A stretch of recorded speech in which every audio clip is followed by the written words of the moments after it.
India और China के बीच जो बॉर्डर का मसला है वो कोई नई बात नहीं है। ये एक बहुत पुराना और उलझा हुआ मामला है जिसकी जड़ें इतिहास में बहुत गहरी हैं। ये झगड़ा खास करके लाइन ऑफ एक्चुअल कंट्रोल यानी LAC को लेकर है।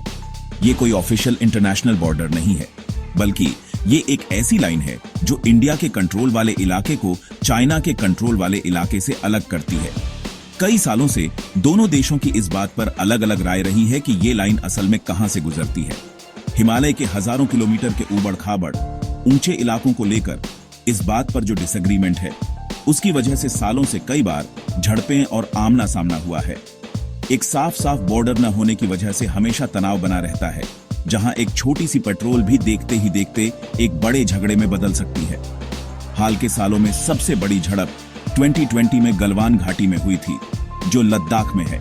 ये पिछले 4 दशकों में दोनों परमाणु शक्ति वाले पड़ोसियों के बीच सबसे गंभीर टकराव था, जिसमें दोनों तरफ नुकसान हुआ था। इस घटना ने उस नाजुक शांति को तोड़ दिया था जिसे कई समझौतों और प्रोटोकॉल्स के जरिए बनाए रखा गया था। इसकी वजह से LAC पर भारी मिलिट्री बिल्डअप हुआ, जिसमें इंडिया और चाइना दोनों ने हजारों सैनिक, टैंक और एडवांस्ड हथियार तैनात कर दिए। कई सालों तक हालात बहुत तनावपूर्ण रहे और दुनिया घबराई हुई नजरों से देख रही थी कि दुनिया के 2 सबसे ताकतवर देश दुनिया के सबसे मुश्किल इलाकों में एक दूसरे के सामने खड़े थे। इस झगड़े ने इस इलाके को एक हेविली मिलिटराइज्ड जोन में बदल दिया। ये जो बॉर्डर का पुराना मसला है, ये सिर्फ टेरिटोरियल क्लेम से कहीं ज्यादा है। ये दोनों एशियाई ताकतों के बीच एक बड़ी जियोपॉलिटिकल राइवलरी को दिखाता है। इंडिया और चाइना दोनों ही बढ़ती हुई ताकतें हैं, जिनकी आर्थिक और मिलिट्री एम्बिशंस बहुत बड़ी हैं। उनका प्रभाव के लिए मुकाबला पूरे एशिया और दुनिया में फैला हुआ है। इसलिए बॉर्डर एक सिंबॉलिक बैटल ग्राउंड बन जाता है, जहां नेशनल प्राइड और स्ट्रेटेजिक इंटरेस्ट दांव पर लगे होते हैं। इस मसले का हल न निकलना यह दिखाता है कि भविष्य में झगड़े की संभावना हमेशा बनी रहती है। छोटे छोटे काम भी, जैसे LAC के पास नई सड़क बनाना या कोई मिलिट्री आउटपोस्ट बनाना, एक उकसावे के तौर पर देखे जा सकते हैं, जिससे तनाव फिर से बढ़ सकता है और खतरनाक एस्केलेशन का खतरा पैदा हो सकता है। लगातार फ्रिक्शन के बावजूद ये समझना बहुत जरूरी है कि दोनों देशों ने इस झगड़े को संभालने की कोशिशें भी की हैं। सालों से मिलिट्री और डिप्लोमेटिक लेवल्स पर कई दौर की बातचीत हुई है। मकसद हमेशा बॉर्डर पर शांति और सुकून बनाए रखना रहा है, भले ही कोई आखिरी हल न निकला हो। ये मैकेनिज्म्स भले ही हमेशा झड़पों को रोकने में कामयाब न रहे हों, लेकिन इन्होंने आमतौर पर झगड़ों को पूरी तरह से युद्ध में बदलने से रोकने में मदद की है। इस तरह इंडिया चाइना रिश्ते का इतिहास कंपटीशन और कोऑपरेशन, कॉन्फ्रंटेशन और डायलॉग का एक कॉम्प्लेक्स मिक्स है, जो हिमालय की सीमा पर स्थिति को फ्रैजिल और अनप्रेडिक्टेबल बनाता है। जब हम चाइना की मिलिट्री कैपेबिलिटीज को देखते हैं, तो उसका सबसे बड़ा फायदा उसका बड़ा और मॉडर्न इंफ्रास्ट्रक्चर है।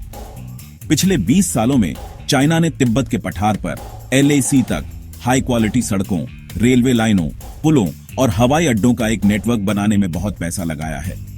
ये शानदार logistical network People's Liberation Army यानी PLA को बड़ी संख्या में सैनिकों, भारी सामान और सप्लाई को बहुत तेजी से मोर्चे तक ले जाने में मदद करता है। अपनी पोजीशंस को तेजी से मजबूत करने की ये क्षमता चाइना को एक बड़ा स्ट्रेटेजिक एज देती है। किसी भी संभावित झगड़े में डिप्लॉयमेंट की गति एक निर्णायक फैक्टर हो सकती है, और चाइना ने इस क्षेत्र में बेहतर होने के लिए बहुत सोच समझकर तैयारी की है, जिससे ये तय हो सके कि उसके बल मुश्किल पहाड़ी इलाकों में कुशलता से मोबिलाइज और सस्टेन किए जा सकें। चाइना की एक और अहम ताकत उसकी टेक्नोलॉजिकल सुपीरियोरिटी है। दुनिया की दूसरी सबसे बड़ी अर्थव्यवस्था होने के नाते चाइना ने अपनी सेना को कटिंग एज टेक्नोलॉजी के साथ मॉडर्नाइज करने में बहुत सारे रिसोर्सेज लगाए हैं। इसमें advanced fighter jets, long range missile systems, sophisticated surveillance drones और मजबूत साइबर वॉरफेयर कैपेबिलिटीज शामिल हैं। उनका ध्यान, जिसे वे इन्फॉर्मेटाइज्ड वॉरफेयर कहते हैं, उस पर है, जिसका मतलब है कि वे टेक्नोलॉजी का इस्तेमाल करके अपने विरोधियों से ज्यादा देखना, बेहतर कम्युनिकेट करना और ज्यादा सटीक हमला करना चाहते हैं। ये टेक्नोलॉजिकल गैप PLA को इंटेलिजेंस गैदरिंग और बैटलफील्ड अवेयरनेस में फायदा दे सकता है, जिससे वे भारतीय सैनिकों की गतिविधियों और कम्युनिकेशंस पर नजर रख सकते हैं, जबकि अपनी खुद की सुरक्षा करते हैं, जिससे भारतीय सेनाओं के लिए एक जटिल चुनौती पैदा होती है। चाइना की आर्थिक शक्ति भी उसकी सैन्य शक्ति में अहम भूमिका निभाती है। वित्तीय वर्ष 2023 टू 2024 में चाइना फिर से इंडिया का सबसे बड़ा ट्रेडिंग पार्टनर बन गया। ये गहरी आर्थिक इंटरडिपेंडेंस, खासकर भारतीय उद्योग के चीनी सामान पर निर्भरता, बीजिंग को एक तरह का नॉन मिलिट्री लेवरेज देती है। भले ही व्यापार सैन्य मामलों से अलग लगे, लेकिन ये चाइना की ओवरऑल स्ट्रैटेजी में एक अहम टूल है। कोई भी लंबा झगड़ा गंभीर आर्थिक नतीजों वाला होगा और चाइना को लग सकता है कि ये आर्थिक दबाव इंडिया के डिसीजन मेकिंग को प्रभावित कर सकता है।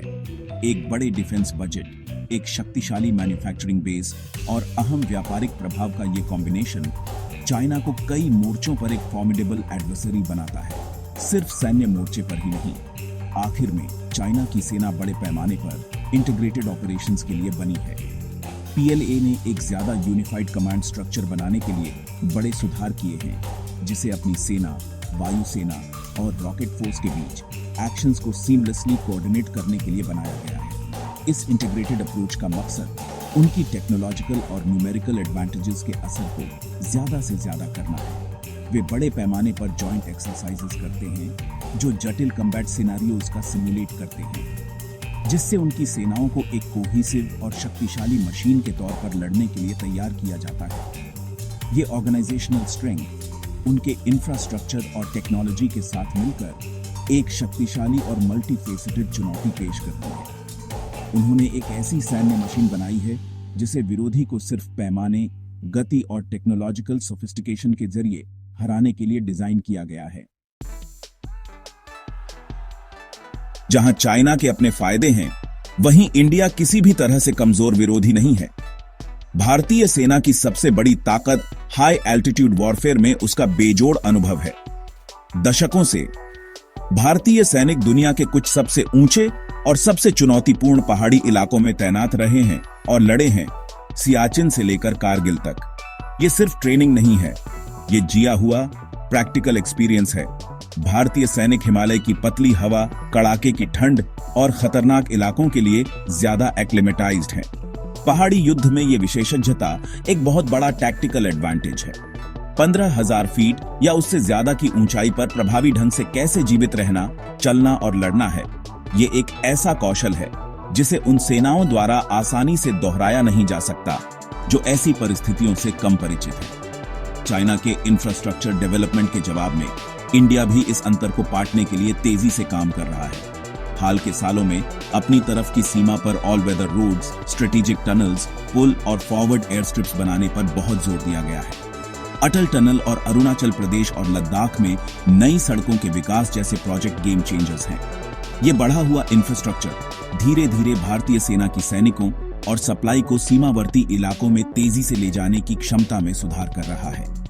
भले ही चाइना को हेड स्टार्ट मिला हो, लेकिन इंडिया अपनी लॉजिस्टिकल कैपेबिलिटीज में तेजी से सुधार कर रहा है, जिससे पीएलए के डिप्लॉयमेंट एडवांटेज में कमी आ रही है और यह सुनिश्चित हो रहा है कि उसकी अपनी सेनाएं अच्छी तरह से समर्थित हैं और समय पर रीइंफोर्स की जा सकती है।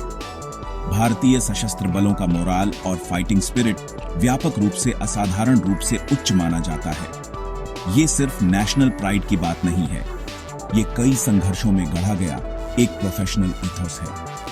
भारतीय सेना अपनी टेनेसिटी, करेज और रेजिलियंस के लिए जानी जाती है। इसका एक शक्तिशाली उदाहरण अगस्त 2020 में ऑपरेशन स्नो लीपर्ड के दौरान देखा गया था।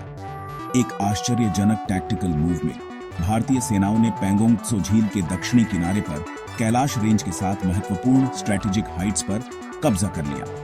इस साहसिक मैन्यूवर ने चीनियों को आश्चर्यचकित कर दिया और इंडिया को एक महत्वपूर्ण बार्गेनिंग चिप दिया, जिससे अंततः चाइना को बातचीत की मेज पर वापस आने के लिए मजबूर होना पड़ा। साहसिक ऑपरेशंस को अंजाम देने की ये क्षमता उच्च स्तर की टैक्टिकल एक्यूमेन और परिकलित जोखिम लेने की इच्छा को दर्शाती है।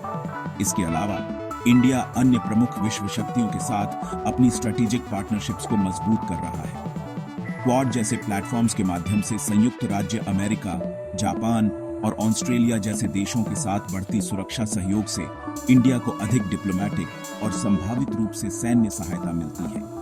ये पार्टनरशिप्स एडवांस्ड मिलिट्री टेक्नोलॉजी, संयुक्त ट्रेनिंग एक्सरसाइजेस और इंटेलिजेंस शेयरिंग तक पहुंच प्रदान करती है, जो इंडिया को चाइना की शक्ति को संतुलित करने में मदद करती है। अलायंसेस का ये जाल का मतलब है कि इंडिया के साथ संघर्ष शून्य में नहीं होगा। चाइना को अन्य शक्तिशाली देशों की प्रतिक्रियाओं पर विचार करना होगा, जिससे स्ट्रेटेजिक कॉम्प्लेक्सिटी की एक परत जुड़ जाती है जो इंडिया के पक्ष में काम करती है और बड़े पैमाने पर आक्रमण के खिलाफ एक डिटरेंट के रूप में कार्य करती है। इंडिया और चाइना के बीच किसी भी सीधी सैन्य झड़प में साफ विजेता कौन होगा, ये बताना लगभग नामुमकिन है। दोनों देशों के पास जबरदस्त सैन्य ताकत है और हर एक के पास ऐसे अलग अलग फायदे हैं जो किसी भी झगड़े को दूसरे के लिए बहुत महंगा बना देंगे। चाइना की तकनीकी और इंफ्रास्ट्रक्चरल ताकत का मुकाबला इंडिया के ऊंचाई वाले युद्ध के अनुभव और उसके सैनिकों के अटूट हौसले से होगा। हिमालय में लड़ा गया युद्ध एक क्रूर, थका देने वाला मामला होगा जिसमें दोनों तरफ भारी जान माल का नुकसान होगा। दुर्गम इलाका खुद एक जबरदस्त दुश्मन होगा जो बिना एक भी गोली चलाए जान और उपकरण ले लेगा। किसी भी तरफ से एक तेजी से निर्णायक जीत का विचार एक खतरनाक भ्रम है। युद्ध की संभावना को ट्रूली टेरिफाइंग क्या बनाता है, यह है कि इंडिया और चाइना दोनों परमाणु हथियार वाले देश हैं। दो परमाणु शक्तियों के बीच कोई भी पारंपरिक संघर्ष एस्केलेशन का कैटास्ट्रोफिक जोखिम रखता है। अगर एक तरफ को लगता है कि उसे एक विनाशकारी कन्वेंशनल हार का सामना करना पड़ रहा है, तो टैक्टिकल न्यूक्लियर वेपन्स का उपयोग करने का लालच बहुत वास्तविक हो सकता है। ऐसा कदम अकल्पनीय विनाश की ओर ले जाएगा, जिसके परिणाम युद्ध के मैदान से कहीं ज्यादा दूर तक फैलेंगे, पूरे क्षेत्र और दुनिया को प्रभावित करेंगे। म्यूचुअली अश्योर्ड डिस्ट्रक्शन या MAD का यह सिद्धांत सबसे शक्तिशाली डिटरेंट के रूप में काम करता है, जो दोनों नेतृत्वों को याद दिलाता है कि पूर्ण युद्ध की कीमत ऐसी है जिसे न तो कोई देश न ही दुनिया चुका सकती है। दांव इतने ऊंचे हैं कि युद्ध एक वायबल ऑप्शन नहीं हो सकता। इस खतरनाक वास्तविकता को पहचानते हुए दोनों देशों ने हाल ही में डी एस्केलेशन और बातचीत की ओर रुख किया है। 2020 में शुरू हुए तनावपूर्ण गतिरोध के बाद डिप्लोमेटिक और मिलिट्री लेवल की बातचीत की एक श्रृंखला ने कुछ सकारात्मक परिणाम दिए हैं। 2024 के अंत तक लद्दाख में कई फ्रिक्शन पॉइंट्स, जिसमें डेप्सांग और डेमचौक शामिल हैं, से सेनाओं को हटाने के लिए समझौते हुए। प्रधानमंत्री मोदी और राष्ट्रपति शी जिनपिंग के बीच बरिक्स शिखर सम्मेलन में हुई बैठक और उनके शीर्ष सुरक्षा सलाहकारों के नेतृत्व में सीमा वार्ता का फिर से शुरू होना किनारे से पीछे हटने की आपसी इच्छा का संकेत देता है।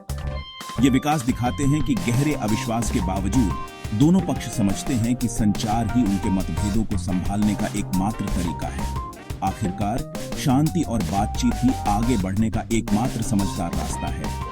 इंडिया और चाइना के बीच युद्ध न केवल दोनों देशों को तबाह करेगा, बल्कि पूरी वैश्विक व्यवस्था को भी अस्थिर करेगा। आर्थिक गिरावट जबरदस्त होगी, जिससे दुनिया भर में सप्लाई चेन्स और मार्केट्स बाधित होंगे। इसलिए ध्यान विश्वास बनाने, मौजूदा समझौतों का पालन करने और सीमा विवाद के एक निष्पक्ष और म्यूचुअली एक्सेप्टेबल रेजोल्यूशन की दिशा में काम करने पर होना चाहिए। जबकि सेना को किसी भी स्थिति के लिए तैयार रहना चाहिए। सच्ची जीत युद्ध के मैदान में नहीं, बल्कि बातचीत की मेज पर है। अपने लोगों और दुनिया की खातिर कूटनीति को युद्ध के नगाड़ों पर हावी होना चाहिए।